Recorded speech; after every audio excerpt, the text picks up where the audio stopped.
Hi, everybody. A lot of you are my friends, and I know you already, but it still makes me nervous to be up here. And like Bob said, we really probably need 60 minutes instead of 6 to tell you all of our mistakes. And we probably needed you, Marv, because you could help us brand better. Anyhow, we've not met our goals. We've been in business about 3 years, but that hasn't changed that our whole idea for what we're going to do. Our company is Greater Mobility Incorporated, but our logo is New Wind, and that is one of the mistakes that we made also that I didn't even have on here, is that we trademarked it as a service mark. I had done that before and got it and didn't even have any problems, so I did it the same way this time. And then somebody was smart and figured out that service marks were supposed to be for a service-related industry. So we don't really have that trademark, okay? Of course, as Ryan said, I'm Jackie Miller. I've been a critical care nurse, and I've nursed in every kind of area that I can really think of from coast to coast, including even industrial with over 35 years of experience. And my background is in mechanical engineering and manufacturing management. I've worked for 3 different Fortune 500 companies over the years.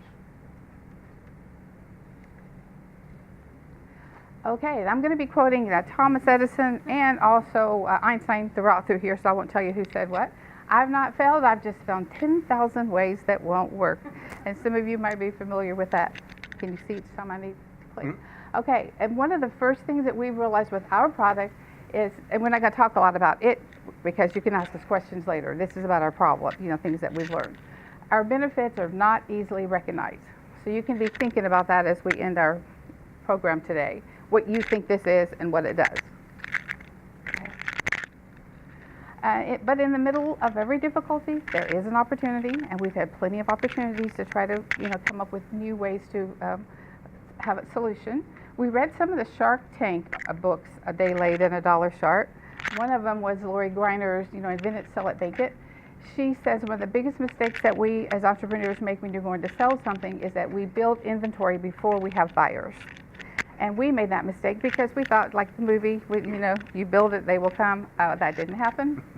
And so don't spend a lot of cash on your inventory before you can sell it. We spent most of our cash on inventory. We still owe some money on that inventory, as a matter of fact. Make sure that all the bugs are out before manufacturing. And that's a huge one. No dig against our manufacturer, but when we found problems with our wheels that we were using, we talked about it with our manufacturer. They came up with a solution. We trusted the solution because they're the manufacturer.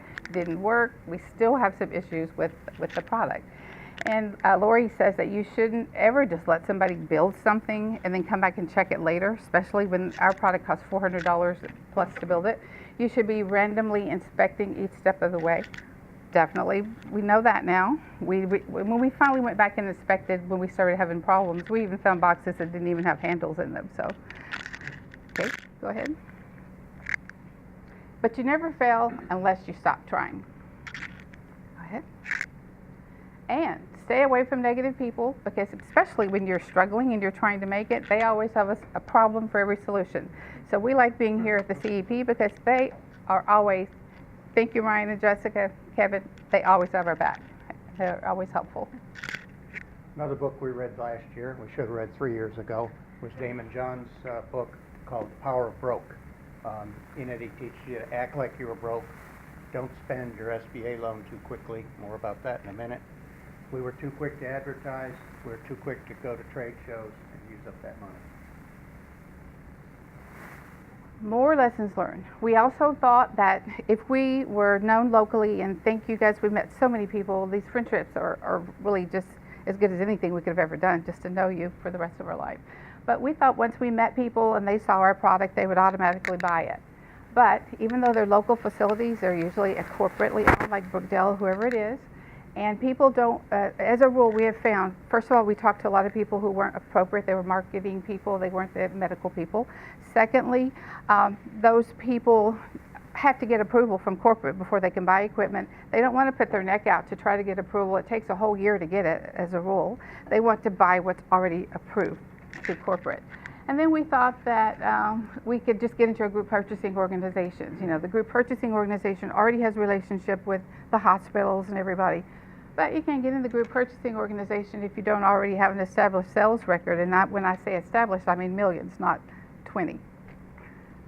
And then even with the SBA, who we've had a lot of help with people here. Some of it's good, some of it has not. People, I think the SBA here is more used to dealing with small goals, and our goals are very large, like on a global. And so we had asked them about being a part of Enterprise Florida, and they were like, yeah, this is the link to go to. When we got there, they wrote us back a nice letter that told us we need to have $3 million in sales before we could represent Florida, you know, to even try to sell to the other countries. A couple things we learned about SBA loans. Number one, it was easy to get. Number two, it's going to be much more difficult paying it back. When you default on your SBA loan, the bank goes back to the SBA for a guarantee. The SBA, we found out recently, will come back after you. And their leverage is they go to the Treasury Department. The Treasury Department goes to the IRS. If you have any tax rebate coming back, guess what? The IRS keeps it. And if they don't get enough, they go to Social Security Administration. We're both on Social Security. So if we don't pay that loan, they're going to take our Social Security. So those are a couple interesting lessons we learned. But when you've exhausted all the possibilities, remember this, you haven't. We'll talk more about our product later because we're under 1 minute. But we have an exit strategy, and we know that we don't play golf with any of these people. They don't answer your phone calls, they don't answer your messages, so we have someone that we're partnering with who's in the process of trying to get us talks in negotiations to be acquired. So we definitely, that's our goal because that's what they're doing. They are merging and acquisitions so that they can make their businesses grow larger, and we have a product that we feel like can help their market grow exponentially. And go ahead, Bob. So we didn't even tell you who we were, Bob and Jackie Miller, but I want to leave you with two thoughts. These kinds of things keep my favorite book, and these things keep me motivated. Like, for example, Fred Smith, who started Federal Express. He was a college student who had a desire to succeed and a plan. He wrote out details for his project at Yale University back in the 60s. His professor gave him a grade of C, saying, "The concept is interesting and well-formed, but in order to earn a better than a C, the idea must be feasible." F on that professor. Because now he's worth over $2 billion. But even him, 2 years into his work, he was $29 million in losses before he started making money. Now he's $2 billion. And then being a nurse, one of my favorite stories is about Dr. Semmelweis out of Vienna, because he was a physician. He's the first one that really knew that there were bacteria, but he didn't know there were bacteria or germs. He just knew that in the maternity ward, people kept dying. First he thought it was the priest ringing the bell, scared them to death. You know, he went through lots of things, but he did finally figure out, because of cadavers and whatever pathology, that there was something to do with the bodies that were making these people die. So he was the first person using chlorine and promoting hand washing. People still have problems with hand washing today, but he was right. The sad thing about it was that he actually they thought he was crazy, didn't like the idea. He died in a mental institution of sepsis. We don't want our dream to die. We don't want to be known for a product that we never got recognition. We want to help those people that are mobility impaired. So thank you.